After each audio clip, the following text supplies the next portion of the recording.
ঘুরতে ঘুরতে আবার ফিরে এলো ভক্তির শ্রেষ্ঠ মাস দামোদর মাস। এই মাসটার মাহাত্ম্য এতটাই গভীর যে শাস্ত্রে বলা হয়েছে, না কার্তিক সমাম মাসাহা, না কৃতেনা সমম যুগম, না বেদাহা সদৃশং শাস্ত্রম, না গঙ্গায়া সমম তীর্থম। অর্থাৎ কার্তিক মাসের মতো পবিত্র মাস আর নেই, সত্যযুগের মতো যুগ নেই, বেদের মতো শাস্ত্র নেই, গঙ্গার মতো তীর্থও নেই। তাই 12 মাসের মধ্যে এই এক মাসই পূর্ণভাবে ভক্তির ব্রত, ভগবান শ্রী দামোদরের সেবার জন্য উৎসর্গীকৃত।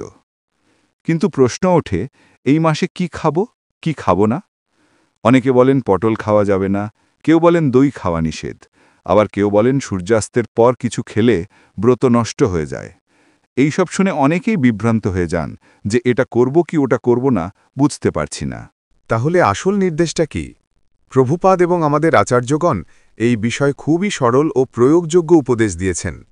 তারা বলেছেন, ব্রত মানে শুধু খাবারে কঠোরতা নয়, ব্রত মানে তপস্যা।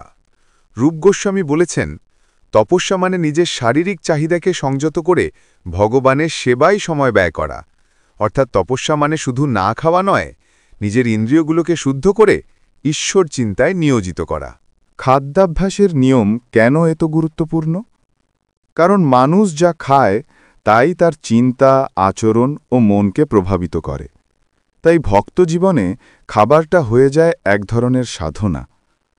কিন্তু এখানেই একটা ভারসাম্য দরকার। যেমন ডাক্তার বললে কেউ সহজেই মেনে নেয়, এইটা খাবেন না, ওটা খাবেন না, কারণ সামনে মৃত্যু ভয়ে থাকে। কিন্তু শাস্ত্র যখন বলে এইটা খেলে ভক্তি ক্ষুণ্ণ হয়, তখন মানুষ ভাবে এইটা একটু খেলে কি এমন হবে।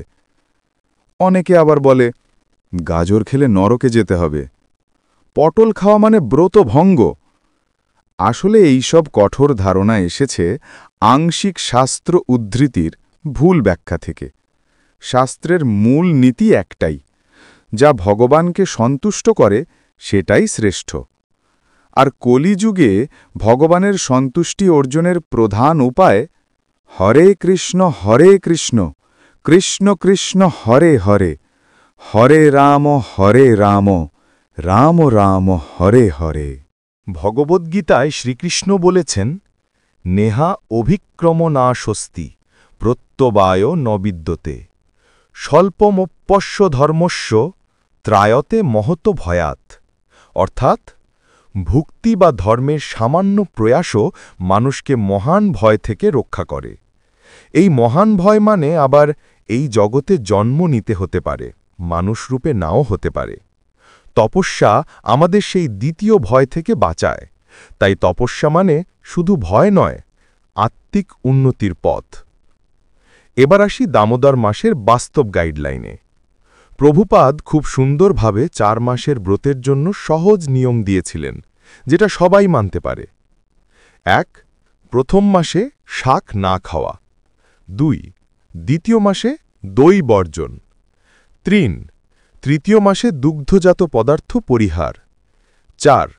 চতুর্থ মাসে মাসকলাই বর্জন। এই নিয়মগুলো এমনভাবে সাজানো যে একজন কর্মজীবী মানুষও সহজে পালন করতে পারেন।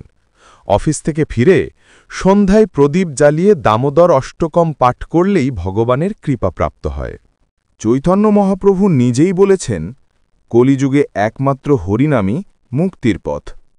তাই প্রভুপাদ আমাদের শেখালেন, তুমি ব্রত করো না, কিন্তু নাম জপ বন্ধ করো না, কারণ নামই সব পাপ থেকে মুক্তি দেয়। তাহলে আসল লক্ষ্য কি? মূল কথা হল, তুমি নিজের সামর্থ্য অনুযায়ী যতটা পারো ব্রত পালন করো, কিন্তু নামস্মরণ, দীপদান, ভগবানের সেবা ও প্রার্থনাকে কখনো বাদ দিও না। শাস্ত্রে বলা আছে, যিনি নাম জপে অটল, তার ছোটখাটো দোষ স্পর্শ করতে পারে না। অর্থাৎ তুমি যদি প্রতিদিন হরে কৃষ্ণ নাম জপ করো, ভক্তিভাবে প্রদীপ জ্বালাও, তাহলে পটল খাওয়া বা সূর্যাস্তের পরে 1 গ্লাস দুধ খাওয়া এই সব তোমার ব্রতকে ভঙ্গ করবে না। প্রভুপাদ একটা চিঠিতে লিখেছিলেন, যেমন ব্রজবাসীরা কৃষ্ণকে সেবা করত, সেই মনোভাব নিয়ে যদি কেউ দামোদর ব্রত পালন করে, তবে কৃষ্ণ নিজে তার সব বাধা দূর করবেন। এইটাই আমাদের আসল বার্তা। ভক্তি যেন হৃদয় থেকে আসে, ভয় নয়। আজ সারা বিশ্বের লক্ষ লক্ষ মানুষ দামোদর দীপদান করছে, কারণ প্রভুপাদের এই সহজ সরল ও সার্বজনীন পদ্ধতির জন্য। অনেকে অনলাইনে একসাথে প্রদীপ জ্বালাচ্ছেন, পরিবারের সবাই মিলে নাম গাইছেন, ভগবান দামোদরকে একবারও দীপ দেখাচ্ছেন, আর তাতেই তাঁদের জীবনে এক নতুন আলো জ্বলে উঠছে। শেষে বলবো, এই মাসে খাদ্য নিয়ম যতটা পারো পালন করো, ভালোই, কিন্তু মুখ্য বিষয়কে কখনো গৌণ করো না। পটল বাদ দিয়ে ভক্তি অর্জন হয় না। ভক্তি অর্জন হয় নম্রতা, সেবা আর নামস্মরণে। তাই চলো, এই দামোদর মাসে সবাই মিলে বলি, হরে কৃষ্ণ কৃষ্ণ কৃষ্ণ হরে হরে, হরে রাম রাম রাম হরে হরে। এই নামেই মুক্তি, এই নামেই শান্তি, এই নামেই ভগবানের কৃপা। ভিডিও শেষের এটাই আমাদের বার্তা যে এই দামোদর মাসে প্রতিদিন একবার হলেও দীপ জ্বালান, নাম জপ করুন। ভগবান দামোদর আপনার জীবন থেকেও অন্ধকার দূর করবেন।